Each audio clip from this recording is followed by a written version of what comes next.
हमारी ओवरऑल अशराफिया है ना, ये उसकी एक आदत बन चुकी है। हम देख रहे हैं कि हमारे जो ब्यूरोक्रेट्स हैं अक्रॉस द बोर्ड, वो उन्होंने अपने पास ये किसी ने इंडेफिनेट वीजे लिए हुए हैं, किसी के पास परमानेंट रेजिडेंसी है किसी दूसरे मुल्क की। जो सियासतदान है, बिजनेसमैन है, तो दूसरे ममालिक के अंदर इन्होंने बिजनेस भी करना होता है, क्योंकि सियासत के लिए इनको पैसा चाहिए, तो वहां पे इस तरह की अपनी सारी अरेंजमेंट की होती है। लेकिन थोड़ा सा डिफरेंट जो इसलिए हो जाता है सियासतदानों पे, देखें अगर सियासत को हम पैगंबरी शेफा कहते हैं, तो पैगंबरी शेफा क्यों है? उसकी वजह यह है कि इसमें आप लोगों की खिदमत के लिए अपने आप को प्रेजेंट करते हो, कहते हो कि आप हमें टैक्स दें, हम आपके बदले आपकी खिदमत करेंगे, आपकी वेलफेयर के काम करेंगे। तो जब आप अपनी वेलफेयर के काम करने के लिए आपने इस तरह के रास्ते निकाले, तो आप लोगों की वेलफेयर क्या करेंगे? वो अगेन वो तो ये मेरे ख्याल में कानून से ज्यादा ये इखलाकी इशू है। और देखें इखलाक जो सियासत है, वो जब आप इखलाकी सतह पे से गिर जाएं, तो मेरे ख्याल में सियासत करना मुश्किल हो जाती है। फिर लोग आप पे सवाल उठाते हैं, और सवाल उठाना चाहिए।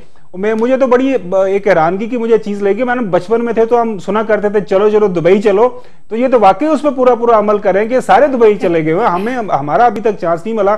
सही है। प्रोग्राम के बाद मैं इजहार साहब से बात करता हूँ कि हम भी चलें, कोई कामाशामा हम भी वहां पे ट्राई करें। अच्छा, दूसरी बात, आपने जो इससे पहले हम बात कर रहे थे, वो जो मरियम साहिबा की, ये एक पाकिस्तान मुस्लिम लीग नून का एक सीनियर ऑफिस बेरर है, उसके कोड एंड कोड में आपको अल्फाज बताता हूं कि उसने कहा था कि अगर इस दफा पाकिस्तान मुस्लिम लीग नून की हुकूमत को अगर कोई दचका लगा और हम अगर 5 साल पूरे ना कर पाए, तो उसमें ज्यादा जो कंट्रीब्यूशन होगी वो मरियम जो बीबी जो स्ट्रेटेजिक मीडिया सेल चला रही हैं, ये उसमें काफी ज्यादा उसका अमल दखल होगा। क्योंकि जिस तरह से इन्होंने ये मीडिया के अंदर प्रोपोगंडा, अच्छा बुरा, वो कह रही है कि मैं कामयाब हुए हैं इस मामले में। और जिस तरह उन्होंने अपने ये जो बम्बार हर रोज वो लॉन्च करते हैं, तलाल चौधरी, दानियाल साहब, और आपको पता है जाके फुल फ्लैज अटैक कर देते हैं, तो उसका बहुत ज्यादा अमल दखल होगा। मेरे ख्याल में मरियम साहिबा को थोड़ा सा रिट्रीट करना चाहिए, क्योंकि अब आखिरी साल है हुकूमत का, उनको थोड़ा सा कंस्ट्रक्टिव कामों की तरफ जाना चाहिए। जेआईटी के हवाले से जो निजामी साहब ने बात की, वो हमारे सुहेल भट्टी है यहाँ पे, he is a very good reporter. ये सारी तफसील आज